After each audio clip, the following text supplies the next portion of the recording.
right, so here we go with a few more definitions. Not too many, just a few.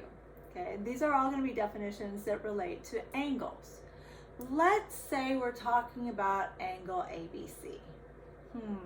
How would I write that? Okay, you would write it with angle. It's almost like a squeezed L, ABC. Some people will make that squeezed L and put an arc through it. And what that does is it differentiates it from the letter L, because some people, when they make that squeezed L, they don't squeeze too much. Okay, so you can write it either way. Just make sure that that angle notation does not look like an L. Now, what does that mean in terms of set theory? An angle is really formed of two rays with a common endpoint. Okay, so common endpoint. And so if we're dealing with angle ABC, that endpoint or the vertex of the angle is going to be the middle letter, which is B. So this is going to be ray BA union ray BC. Okay, so what does that mean in words? All right, in set theory, this is going to be the set of rays BA and BC. So you put those together, you have an angle. Notice that they both have the same initial point, and that initial point is B. So how do we say this in words? Well, we say that an angle are two rays with a common endpoint. Some textbooks will say that in an angle, the rays are not collinear. Other textbooks will say that collinear rays form what's called a straight angle. They're just two different viewpoints. It's just really what textbook is the school that you're teaching out of using, and how does it approach things. So I see the point I see the point in saying no, they can't be collinear, because if they were, you'd have a ray going one way and a ray going the other way, and they're on the same line, which makes them a line, right? And if you have a line, then that's a line and not an angle. Okay, so I do understand that mentality, and it's just a matter of it's finding the approach that the textbook that you and your school is using, and then agreeing with that. Okay, now some important things. We talked about words, but the vertex is that common endpoint, and in the case of angle ABC, it's that middle point. I think I already said that, but that's point B. All right, and then the sides of the angles, that's just another way to talk about the ray. So if you say angle with side this and side that, that's just referring to the rays. So the sides of an angle are the two rays, and that's going to be ray BA and ray BC. And then we need to talk about, how do you name angles? It's important that you embrace the idea that most angles need to be named by 3 points. Okay, the first point will be on one of the sides. The second point will be the vertex, and the third point will be on the other side.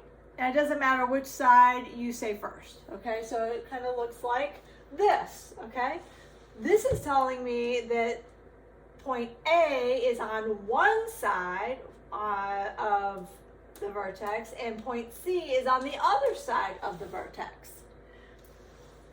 Why is that important? Well, in many cases, we have several angles being formed with the same vertex, and we need to be very clear about what that looks like and which angle am I talking about. For instance, here I have two intersecting lines, and that point of intersection I've labeled point D. Or I'm a student and I said, is angle D an obtuse angle? You would say, I have no idea which angle you're talking about. Okay, because I don't know which angle are you talking about. Are you talking about angle WDZ? Or perhaps you're talking about angle YDX. Well, maybe you're talking about angle ZDY. Or XDW or WDX, right? By just naming it by the vertex, that's not enough information to be clear about what's being referred to. The only time that we name an angle only by the vertex is when it's a standalone angle. when it's the only angle emanating from a point. Then we can call that angle angle P. Okay? But notice it's all by itself, there's no confusion. Okay, a few more definitions about angles, and you probably know these.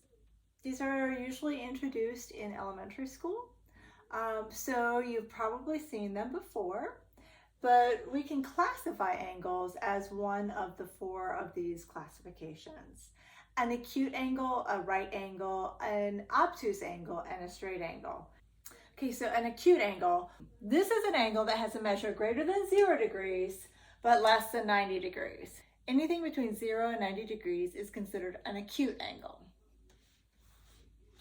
Any angle that measures exactly 90 degrees is considered a right angle. Any angle that has a measure that is greater than 90 degrees, but also less than 180 degrees, is considered an obtuse angle. And any angle that measures exactly 180 degrees is considered a straight angle. However, not all textbooks recognize this as a type of angle. Many will just refer to it as a line. So again, check your text. Okay, for this last definition that we're going to talk about with angles, we're going to talk about what makes a point on the interior of a specific angle. Okay, so voila, a point P is on the interior of an angle, say angle ABC, if there exists a segment, let's just call that segment EF, that contains D and extends from one side of the angle to the other side of the angle. Okay, let's look at that. So in this case, I have drawn angle ABC, and I've put a point right here. Now, according to this definition, if D is on the interior of the angle, I can draw a line segment that goes through D from one side of the angle to the other.